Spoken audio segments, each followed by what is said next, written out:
নমস্কার, গল্প সাথে অস্মিতায় আপনাদের সবাইকে আবারও স্বাগত জানাই।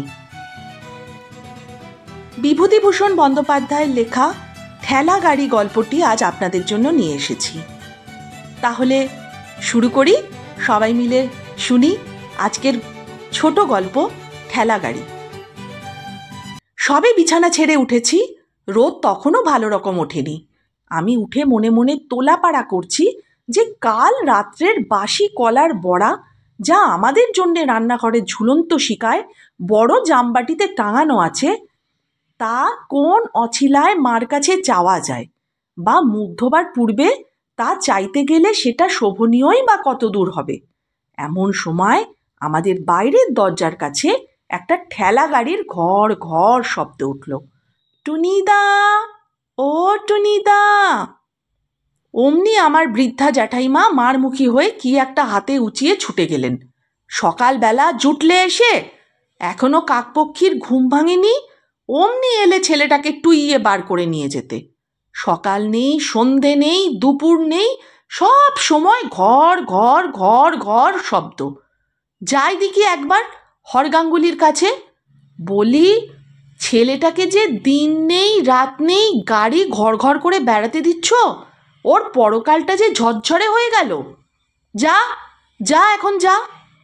টুনি এখন যাবে না, গাড়ির ঘর ঘর সহ্যি হয় না বাপু, সব সময়। যা, ওসব নিয়ে যা। আমি নিরীহ মুখে পূজনীয়া জ্যাঠাইমার পিছনে এসে দাঁড়াতে না দাঁড়াতে গাড়ির শব্দটা আমাদের ঘাটের পথ দিয়ে দূরে অস্পষ্ট হয়ে গেল। তারপর হাত মুখ ধুতে গিয়ে খিড়কি দোরের কাছে মৃদু শব্দ যেন কানে এলো। ও টুনিদা, টুনিদা! আমি একবার পেছন ফিরে জ্যাঠাইমার অবস্থিতির স্থান ও তার দৃষ্টির গতির দিক নির্ণয় করে তারপরে ঝট করে খিড়কি দোরটা খুলে বার হয়ে এলুম। সকালের পদ্মের মতো নির্মল, প্রফুল্ল তরুণ নড়ু হাসি ভরা ডাগর চোখ নিয়ে দাঁড়িয়ে আছে। আসবি নে টুনিদা? এই উঠলাম যে, এখনো মুখ ধুইনি, খাবারও খাইনি, বাড়ির মধ্যে আয় না। নড়ু চোখের ইশারায় দেখিয়ে বলল, কোথায়? কিছু বলবে না জ্যাঠাইমা, আয় তুই। উত্থাপিত প্রস্তাবে সে মনে প্রাণে যোগ দিতে সক্ষম হলো না। তুই আয় মুখ ধুয়ে টুনিদা, আমি চাল তেতলায় আছি গাড়ি নিয়ে, চড়বি তো টুনিদা? দুজনে মিলে পাড়ায় বেরিয়ে গেলুম। তেঁতুল তলায় খেলার জায়গায় খুব ভিড়, মুখুজ্জে পাড়ার আর কোনো ছেলে যেন বাকি নেই। নড়ু হাসি মুখে বললে, আয় পল্টুদা, নিতাইদা, আমি গাড়ি এনেছি, দেখ ঠিক সময়টা আসিনি, আয় চড় চড়। গাড়ি একা নড়ুই টানতে লাগলো। চড়ল সকলেই।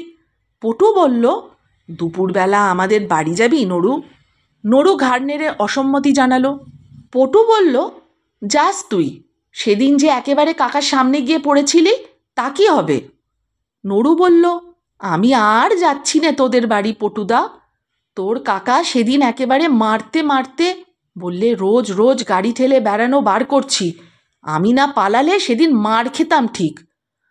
সেখান থেকে দুজনে গিয়ে পথের ধারে বড় জামতলার ছায়ায় বসে গল্প করলুম। রোজই কত গল্প হতো, এরপর কে কি হবে তাই নিয়ে গল্প। খোকারও তো ভবিষ্যৎ ভেবে দেখার বয়স হয়নি, সে এরপরে কি হবে অত গুছিয়ে বলতে পারে না, খাপছাড়াভাবে উত্তর দেয়। বলে সে নৌকোর মাঝির সর্দার হবে, রেলগাড়ির ইঞ্জিন চালাবে, স্টিমার যারা চালায় তাদের কি যেন বলে, তাও হতে চায়। আমি আমার সমবয়সী ছেলেদের তুলনায় একটু অকালপক্ক। আমি বলতাম, আমি ভাই সাহেব ডাক্তার হব, মহকুমার হাকিম হব। অনেক বেলায় সে রৌদ্রে ঘুরে রাঙা মুখে বাড়ি ফিরত। বাবা যেদিকে বসে সেদিকে না গিয়ে চুপি চুপি অন্য দিক দিয়ে বাড়ি ঢোকে। মা বলতো, ওরে দুষ্টু, তুমি সেই বেরিয়েছ কোন সকালে, আর এই দুপুর ঘুরে গেল, এখন তুমি। খোকা বলে, চুপ চুপ না, আমি তো ওই ওই ওদের বাড়ির জামতলায় চুপটি করে বসে বসে খেলা দেখছিলাম। আমি আর টুনিদা কোথাও তো যাইনি মা, সত্যি। কি জানি কেন ওকে বড় ভালোবাসতুম। গ্রামের সকল ছেলের চেয়ে এর মুখে চোখে কথায় কি যেন এক মোহ ছিল। সারা দিনটার মধ্যে একবার অন্তত ওর সঙ্গে দেখা না করে পারতুম না। খোকাও আমার বাড়ি না হয়ে পাড়ার অন্য কোথাও বেরোতো না। একদিন আমাদের বাড়ির সামনে জামতলা দিয়ে সে গাড়ি ঠেলে নিয়ে বাড়ি ফিরে যায় দুপুরের আগে। আমার দিকে চেয়ে বলে, এমন দুষ্টু এই নিতাইটা, এত করে বললুম চড় গাড়িতে, আয় তোকে ঠেলে গয়লাপাড়া ঘুরিয়ে আনি, তা কিছুতেই চড়ল না। বললে মা বকবে, তেল আনতে যাচ্ছি, আয় চড়বি টুনিদা? তোর বুঝি আজ আর কেউ চড়ার লোক হয়নি খোকা? খোকা বলল, আমাদের পাড়ায় কেউ চড়লে না, কখন থেকে ঘুরে বেড়াচ্ছি, সব যা দুষ্টু, আসবি টুনিদা? খোকার চোখের মিনতি ভরা দৃষ্টি তখনকার দিনে আমার এড়াবার সাধ্য হতো না কোনো মতেই। আমি চড়তুম। মহা খুশির সঙ্গে খোকা চৈত্র বৈশাখের মধ্যাহ্ন সূর্যকে উপেক্ষা ও অবজ্ঞা করে গাড়ি ঠেলে নিয়ে বেড়াতো। সূর্যও প্রতিশোধ নিতে গিয়ে ওর কচি মুখ রাঙিয়ে দিতেন, ঘামে কাপড় ভিজিয়ে দিয়ে ছাড়তেন। তার বয়স অল্প ও দেহ অত্যন্ত ক্ষীণ, মেয়েলি ধরনের ছিল বলে পাড়ার কোনো ছেলের সঙ্গে সে পেরে উঠত না। সকলের কাছে গিয়ে অবিচার সহ্য করতে হতো। দুর্বলের প্রতি সবলের অধিকার তার উপর নির্বিবাদে জারি করত সকলেই। সেদিনটা ছিল ভারী গরম। চৈত্র বৈশাখের দিন গ্রামের পথের ধুলো তেতে আগুন হয়েছে। পঞ্চাননতলায় বারোয়ারির আসর সাজানো, বাঁশের মাচা বাঁধা, সবাই কাজে সকাল থেকে সন্ধ্যা পর্যন্ত খাটছে। বড় পিটুলি গাছতলায় তার ঠেলাগাড়ির ঘর ঘর আওয়াজ উঠল। অনু বলল, ওই নড়ু আসছে। পেছনে পরম সঙ্গী কেরোসিনের ঠেলাগাড়ি টেনে নড়ু হাজির। বাঁধা আসরের দিকে এসে আঙুল দেখিয়ে বলল, যাত্রা কবে বসবে রে টুনিদা? সংবাদ সংগ্রহের পর সে সন্তোষের হাসি হাসল। আঙুল দিয়ে গাড়িটার দিকে দেখিয়ে বলল, চড়বি পটুদা? পটু ঘাড় নেড়ে বলল, চড়ব। টানবে কে? খোকা খুব খুশি হয়ে বলল, কেন, আমি টানব। আসন্ন আমাদের প্রত্যাশায় তার চোখ মুখ উজ্জ্বল হয়ে উঠেছে। পটু বলল, ধুর, তুই বুঝি টানতে পারিস? টান দিকিনি কেমন? বসো না, টানতে কেমন পারি নে, খোকা উত্তর করে। পটুর পালা শেষ হয়ে গেলে ক্রমে ক্রমে অনু, বড়ু, হরু উপস্থিত সব ছেলেই উঠল গাড়িতে। এদের মধ্যে বড় ছোট সব রকমই আছে। টানতে টানতে খোকা হয়রান হয়ে পড়লেও সে উৎসাহের সঙ্গে শেষ পর্যন্ত ঠিক টেনে নিয়ে বেড়ালো সকলকে। সকলের শেষ হয়ে গেলে সে হেসে সকলের মুখের দিকে চেয়ে বলল, আমায় একটু এইবার টানো। সকলে মুখ চাওয়াচাই শুরু করলো। ভাবে বোঝা গেল তাকে কেউ টানতে রাজি নয়। তার প্রতি কৃপা করে তার গাড়িতে চড়ে তাকে দিয়ে টানিয়ে তারা কৃতার্থ করেছে। এতে আবার তার পরকে দিয়ে টানাবার কোনো দাবি আছে? সকলে মিলে এই ভাবটাই দেখালো। বাহ, সকলকে চড়িয়ে দিলাম, আর আমার বেলায় বুঝি কেউ টেনে দেবে না? আমার ইচ্ছে হলো তাকে গাড়িতে চড়িয়ে টানি, কিন্তু সমবয়সী ছেলেদের কাছে উপহাসের ভয়ই হোক বা তাদের বিরুদ্ধে দাঁড়াবার সাহস না থাকার দরুনই হোক, যেতে পারলুম না। সে গাড়ি টেনে নিয়ে চলে গেল। এদের মধ্যে পূর্বে কি পরামর্শ হয়েছিল আমার তা জানা নেই। গাড়িখানা কিছু দূর যেতে না যেতেই দলের একজন একখানা থান ইট ছুঁড়ে বসল। গাড়িখানার তলা তক্ষুনি মচ মচ করে দেশলাইয়ের বাক্সের মতো ভেঙে গেল। খোকা পেছন ফিরে চেয়ে দেখে কেমন অবাক হয়ে গেল। পরে তাড়াতাড়ি গাড়ির ক্ষতির পরিমাণ নির্ণয় করার জন্য এসে গাড়ির অবস্থা দেখেই আর একবার বিস্ময়ের দৃষ্টিতে আমাদের দিকে চাইল। পরে তাড়াতাড়ি গাড়ির ক্ষতির পরিমাণ নির্ণয় করার জন্য এসে গাড়ির অবস্থা দেখেই আর একবার বিস্ময়ের দৃষ্টিতে আমাদের দিকে চাইল। তারপর সে চাইল আমার দিকে। তার চোখে সে ব্যথা ভরা বিস্ময়ের অপ্রত্যাশিত না বুঝতে পারা দৃষ্টি আমার বুকে তীরের মতো বিঁধল। ভাবল, এই রকম যে তুই টুনিদা, তুইও এদের মধ্যে? কিন্তু সে কোনো কথা কাউকে না বলে ভাঙা গাড়িটার পাশে বসে পড়ে দেখতে লাগলো। এর আগেই আমাদের দল সেখান থেকে সরে পড়েছিল। তারপর অনেকক্ষণ সে বসে বসে নেড়ে চেড়ে দেখল গাড়িখানার ভাঙা তলাটা কি করে সারানো যায়।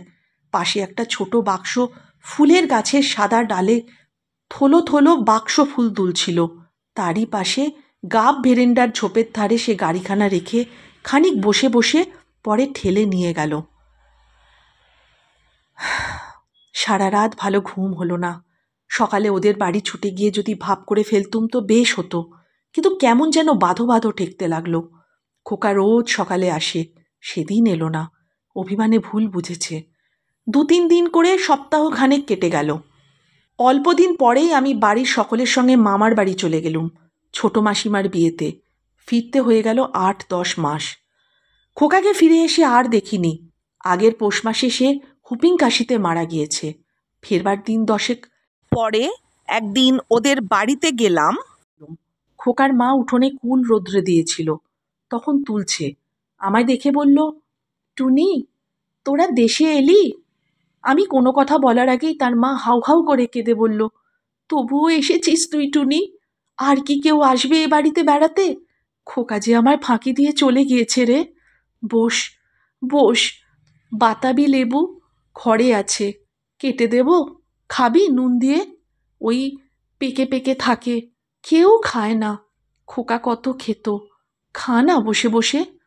শরতের অপরাহ্ন, নির্মেঘ নীল আকাশের তলায় অবসন্ন বিকালের রৌদ্রে ডানা মেলে কি পাখি উড়ে চলেছে? কার্নিশ ভাঙা ছাতের ফাটলে কোথায় ঘুঘুর ডাক? উঠোনের ছায়াস্নিগ্ধ বাতাস শুকনো কুলের গন্ধে ভরপুর। খোকার সেই ঠেলা গাড়িখানা দেখলুম, কাঠের মাচার নিচে তোলা আছে, দড়িটা পর্যন্ত। অনেক দিন গাড়িটাতে কেউ হাতও দেয়নি। বহুকালের কথা হলেও আমি কিন্তু চোখ বুজে ভাবলেই দেখতে পাই কতকাল আগের 8 বছরের সেই ছোট্ট খোকাটি ঠেলাগাড়িটা টেনে নিয়ে বেড়াচ্ছে। নির্জন দুপুর, ঘুঘুর ডাকের মধ্যে বাড়ি থেকে বেরিয়ে পালেদের জামরুল বাগানের ছায়ায় আমাদের বড় মাদার গাছটার তলাকার পথ দিয়ে রাঙা মুখে আশা ও আনন্দ ভরা উজ্জ্বল চোখে সে তার কেরোসিন কাঠের গাড়িখানা টেনে টেনে আনছে। নারিকেল তলা বেয়ে, পটুদের বড় দোফালা আম গাছটার তলা বেয়ে যেতে যেতে ক্রমে তার মূর্তি মাইতি পুকুরের মোড়ের পথে সুপারি গাছের সারির আড়ালে অদৃশ্য হয়ে যায়। বিভূতিভূষণ বন্দ্যোপাধ্যায়ের লেখা ঠেলাগাড়ি গল্পটি এখানেই শেষ হলো। কেমন লাগলো পরিবেশনা? যদি ভালো লেগে থাকে অবশ্যই জানিয়ে যাবেন। আর পাশে থাকার একান্ত অনুরোধ রইল। থাকবেন তো? সবাই খুব ভালো থাকুন। নমস্কার।